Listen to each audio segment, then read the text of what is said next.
Salut tout le monde, bienvenue dans un nouveau tuto. Aujourd'hui, on va voir comment faire une vidéo au format 16/9 pour poster sur ses stories Snapchat et Instagram.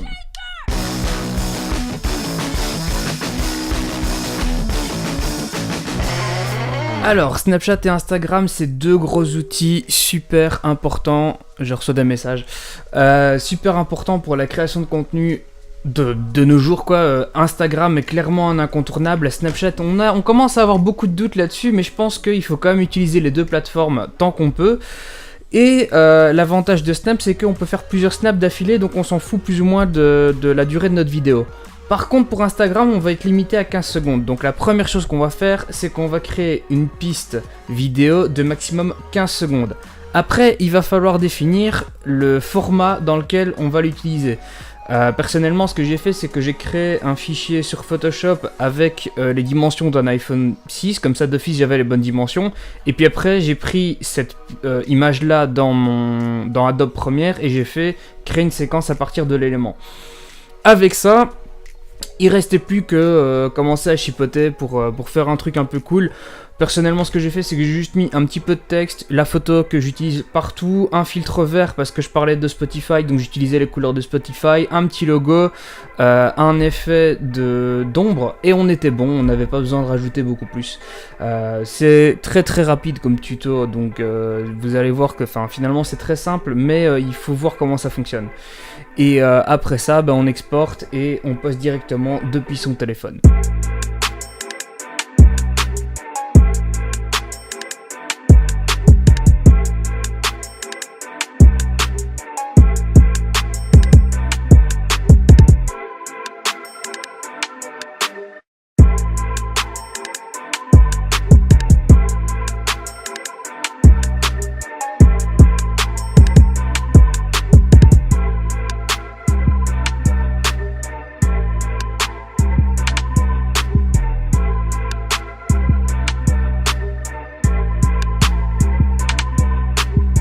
Donc on se retrouve avec quelque chose qui est légèrement différent que ce que je viens de vous montrer comme montage. Je vais remonter dans ma piste. Donc j'ai deux pistes, une principale et une sub one. Attends, je vais fermer les sources. Voilà, j'ai simplement deux séquences. On va ouvrir sub one. Concrètement, j'ai juste fait une séquence secondaire pour reprendre tout mon travail et simplifier le tout. Donc en fait on a simplement la piste de base. Donc à noter que j'ai fait ça en partie sur Photoshop, mais c'était parce que je voulais commencer par une image sur Photoshop pour savoir plus ou moins où j'allais, mais au final j'aurais pu tout faire sur Premiere. Donc on se retrouve avec notre image qu'on a en arrière-plan. Je vais désactiver toutes les autres pistes, comme ça ce sera plus clair. Comme ça, chaque fois que je vais ajouter une piste, on verra de quoi je parle. Donc on a le background avec simplement ma photo.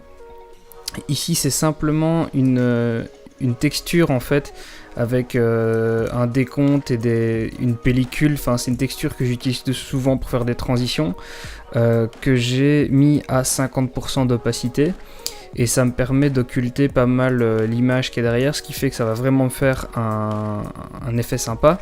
Ici j'ai simplement créé dans les sources, voilà, un cache couleur. Pour ça il suffit de faire ici nouvel élément, cache couleur, et puis sélectionner la couleur. Évidemment je ne l'ai pas laissé comme ça, je l'ai mis en mode de fusion obscurcir. Ça j'aurais pu le laisser à 100% que ça aurait rien changé. Et donc ça me permet d'impacter vraiment toute mon image et d'avoir un truc vraiment stylé. Et puis après ça c'est le passage qui vient de Photoshop, c'est mon image avec uniquement le texte en transparent. J'aurais pu faire un calque avec le texte directement dans Premiere, avec l'avantage que j'aurais pu le modifier directement, il n'y aurait eu que le petit logo Spotify là que j'aurais dû prendre quoi qu'il arrive. Ici j'ai pris une vidéo, ça serait bien qu'elle s'affiche, voilà. J'ai simplement une vidéo d'un light leak en fait, c'est probablement une bouteille de vin verte qui a été filmée pour avoir un truc comme ça. Et j'ai mis un fondu au blanc au début et à la fin, que j'ai mis en mode de fusion éclaircir. Et c'est ça qui va faire ma transition. Et comme ça j'ai mon texte qui disparaît au moment où la lumière est au plus haut. Vous voyez le texte ici qui est là, hop, il disparaît. Et j'en ai un autre qui arrive avec l'autre light leak, ce qui me fait une splendide transition. J'ai évidemment mon son qui est dessus. J'ai repris tout ça, donc la séquence, directement dans ma séquence main, à laquelle j'ai ajouté un fondu au noir à l'entrée et à la sortie, et à laquelle j'ai rajouté une musique avec un fondu en entrée, un fondu en sortie, et ça donne ceci que vous venez de voir. Voilà, c'est tout pour aujourd'hui, c'était très simple, c'était très basique on va dire, mais c'est ce genre de choses qui peut faire la différence parfois, parce que quand on regarde une story Snap et qu'on a un truc qui est un peu plus cool qui arrive, un truc qui est monté directement, ou sur Instagram c'est la même chose, ça permet d'engager plus de clics quand on peut avoir le clic, parce que sur Instagram il faut avoir un certain nombre de followers pour ça, mais sinon dans tous les cas tu peux mettre du texte dans ta vidéo et les gens vont avoir tendance à aller voir si tu as créé une vidéo qui est intéressante. Surtout du 15 secondes, c'est quelque chose qui est très rapide et très flash, donc ça donne toujours envie. Voilà, on en a fini pour aujourd'hui. Je vais te rappeler une dernière fois, après je noterai ça d'une autre manière. Je vais te rappeler une dernière fois que je fais des lives sur Twitch, des lives créatifs où je te montre ce genre de choses et où tu peux poser des questions directement dans le chat et où je te répondrai. Bonne nouvelle en plus, je viens de passer partenaire Twitch, ce qui veut dire que je peux instaurer des abonnements payants. Donc si vous voulez me soutenir, le meilleur moyen c'est encore de faire un abonnement sur Twitch. Les abonnements à 5€. J'ai pas encore fait les emotes, etc. Tout ça va arriver très prochainement. Si vous avez des questions, vous les posez dans le chat et je vous y répondrai. Et alors évidemment, tu l'as compris, la vidéo que je viens de monter c'est pour une nouvelle playlist, une playlist de 20 sons qui sera régulièrement mis à jour sur Spotify. Donc tu peux t'y abonner aussi.